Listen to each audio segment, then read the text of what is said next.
Hey guys, a lot of you have seen my tractor videos and subscribed for that, but I'm also a ham radio operator. I've done ham radio for quite a few years, mostly 2-meter VHF stuff, a little bit of HF, but I had spent a lot of time looking for options for ways to put a radio in my tractor, and I didn't really see much out on YouTube of it.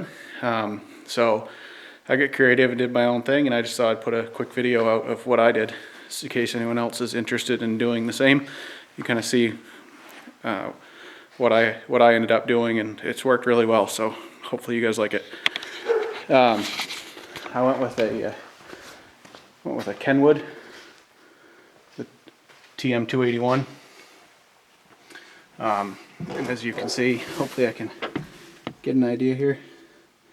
I built a bracket up there that goes in behind the visor and bent some steel, and actually I welded a piece of steel. I think that's 1/8 inch that I used, and just kind of welded my own bracket together, and then hung the radio bracket off it. It's really it's pretty solid in there. This 281's a great radio. I love it. It's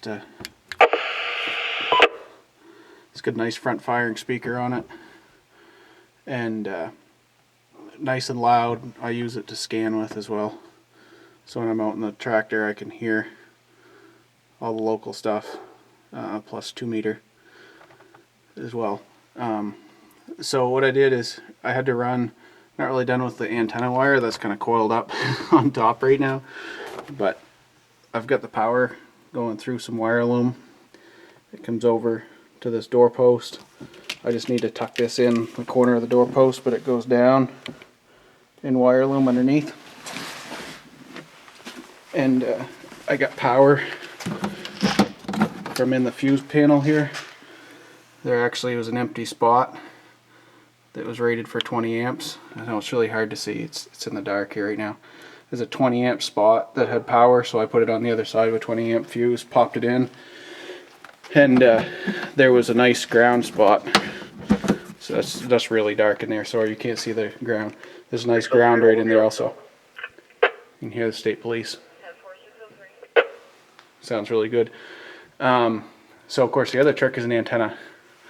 What I did on this tractor is I don't have the mirrors for it, but I used where the mirror brackets are. Let me just run to the other side here so you can see. If you have this tractor, you know what I'm talking about. These brackets right here are they're screwed in, they hold the light, but there are a couple of, it's threaded holes right there. So I took those and just took a small piece of flat stock steel right there, and then I welded this little bracket across off it. I don't know if you can see that very well. Then drilled a hole and used a UHF antenna, and it's a half-wave 2-meter antenna with load coil in there. That thing is fantastic. I love that antenna. It's got a spring on it. I can put in my comments if you want exactly what antenna that is. I can't remember.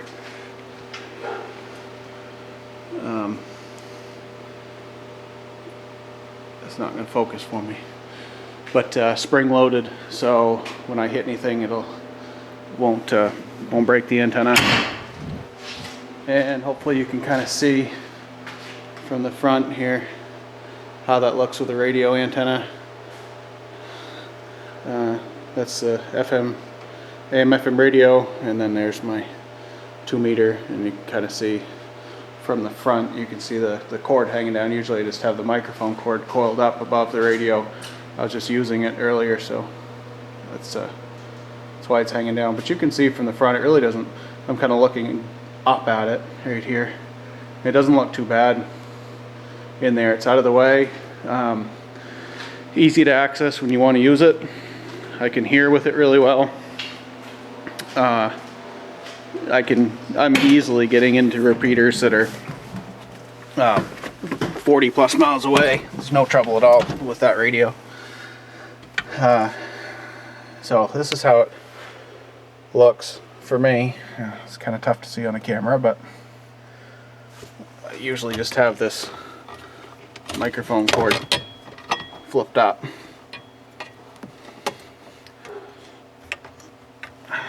There. But Kenwood, it's my first Kenwood. I've had Yaesus and Icoms. It's my first Kenwood, but really been happy with it. The sound out of it is fantastic. It's nice quality sound. It sounds like a commercial radio. It's not very big, really rugged looking. I think it'll serve its purpose well in here in the tractor. And you know, they're like $140 for that radio, so you can't beat the price either. So anyway, in case anyone else is interested in doing the same thing, I just want to show you real quickly here. The antenna, the coax runs up along the headliner, and then it's coiled as I showed you, and then it just kind of tucks out around the side of the door here and up into the cab. There's a little hole there in the roof of the cab, and it's just tucked up in there. And since it goes vertically right there instead of across, it doesn't really bind up in the door. It really shuts. Sorry about this. I'm just out. It really shuts in the door nicely. It's not a problem at all. So anyway, hope some of you find this educational. I would have liked to have come across something similar when I was looking to put that radio in, but the bracket was a little bit tricky to build, just to get it just right at the right angle. As you can see, it's not straight. You know, it had to be off to the side, a little tilted down, and it's actually tilted side to side a little bit compared to the tractor. And I even pushed this side is pushed that way a little bit, so I cut that piece of steel right there at an angle, just a slight angle. It was like I think it was like a 7.5 degrees or something. It wasn't much, just a little bit of an angle to make it look a little neater. So tractor's all wet because it just has been snowing and I just finished using it. But anyway, good option for the radio if anyone wants to do the same thing. I highly recommend it. Post any comments if you have any questions, and I'll try to help you out. Thanks a lot.